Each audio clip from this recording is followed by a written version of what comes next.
En 2015 comenzó el mayor éxodo que se ha vivido en Latinoamérica. Al día de hoy son alrededor de 5,5 millones de venezolanos que han dejado su tierra en busca de mejores oportunidades de vida, en busca de un futuro mejor. Hoy está con nosotros Paula Rosiasco, quien es especialista en desarrollo social del Banco Mundial, pues para hablarnos acerca de este tema, de cómo está el tema de los migrantes y refugiados en América Latina y el Caribe. ¿Cómo estás, Paula? Gracias por acompañarnos. Hola Jessica, ¿cómo estás? Muy bien, muchas gracias. Para iniciar me gustaría comentarte, ante lo que se está viviendo ahora, bueno, pues en el contexto también de COVID-19, podríamos hablar de una crisis humanitaria que se suma a una crisis sanitaria y teniendo esto en cuenta, pues ¿cuál es la situación actual de los migrantes venezolanos en América Latina? En efecto, Jessica, estamos frente a una crisis humanitaria sin antecedente en la región de Latinoamérica. Antes del COVID ya teníamos una de las afectaciones más importantes a nivel mundial. La crisis de migración venezolana es la segunda más grande después de la crisis siria en número. Sin embargo, el COVID ha hecho todavía más profundas las vulnerabilidades de esta población. Hoy ellos son más pobres, tienen mayores riesgos de infectarse de COVID. Si se infectan, tienen menores posibilidades de sobrevivir y además de eso tienen mayores dificultades de recuperarse de la crisis económica que casi cualquier otro grupo poblacional en el continente. Una de las afectaciones más importantes que han sufrido ha sido el nivel de sus ingresos y el nivel de pobreza.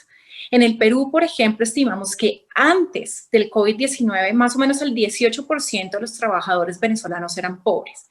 Después de solo 30 días de aislamiento social, el 92% de ellos serían pobres. Esto es un aumento dramático en solo 30 días. Gracias, Paula. Al inicio de esta respuesta que me dabas, tocaste un tema bien importante que es el tema de salud ante COVID. O sea, si de por sí ya había una desigualdad, una brecha, ¿no? en cuanto a estos accesos, pues ahora esto se ha incrementado. Ha sido no solo un golpe económico en la pérdida de ingresos que ya nos comentabas para los migrantes, sino que también están más expuestos al virus. ¿Qué está pasando ahí, Paula? En efecto, Jessica, para la mayoría de la población migrante y refugiada en nuestros países es prácticamente imposible adoptar las medidas necesarias para protegerse del virus. Por un lado, la mayoría de la población migrante y refugiada vive en condiciones de hacinamiento. Por ejemplo, en el Perú, la población migrante tiene 14 niveles más de hacinamiento que la población local. Wow. Esto quiere decir que para ellos es prácticamente imposible guardar la distancia social necesaria para evitar el contagio. Y un contagiado en el hogar afecta a toda la familia. También otras medidas como el uso de mascarillas es muy difícil por el impacto que ellos han tenido en sus ingresos. Por ejemplo, en Colombia y en Ecuador encontramos que 2 de cada 3 familias migrantes y refugiadas han tenido que sacrificar una de las 3 comidas necesarias al día durante la pandemia. Esto quiere decir que ellos tienen que escoger entre comer aún menos o comprar mascarillas. Y estas condiciones solamente habrían empeorado durante la pandemia, ya que muchos al no tener un ingreso no han podido pagar sus rentas y han tenido que mudarse con amigos o con familiares, lo cual implica mayor hacinamiento o, lo peor, han tenido que irse a vivir en las calles en donde están continuamente expuestos al contagio. Qué situación tan compleja, tan desafortunada y tan triste, Paula. ¿Qué está pasando si se llegan a enfermarse o si se llegan a contagiar de COVID o piensan que pueden tenerlo? La verdad, Jessica, es que no sabemos a ciencia cierta qué pasa con ellos porque la mayoría de la población venezolana no busca atención médica aún cuando presentan síntomas relacionados con el COVID. Y esto tiene múltiples razones. Una de ellas es la baja afiliación al sistema de salud en nuestros países. En Colombia y en Perú, aproximadamente 1 de cada 10 migrantes tiene una afiliación a un seguro de salud. Y por esto, a pesar de que los gobiernos han decretado acceso universal a atención en salud por afectaciones relacionadas con el COVID, la mayoría de ellos no busca esta atención porque piensa que no va a poder pagarla. Y otra parte que es muy importante es el miedo a la discriminación. Muchos de ellos no buscan ayuda por este miedo. Y esto nos afecta a todos, porque el coronavirus no distingue nacionalidades y un afectado más en nuestra comunidad nos hace a todos más vulnerables. Y es así como la discriminación hace que todos estemos más expuestos al contagio. Muchas gracias, Paula. Para ir finalizando, ¿qué se puede hacer? ¿Cómo se puede ayudar?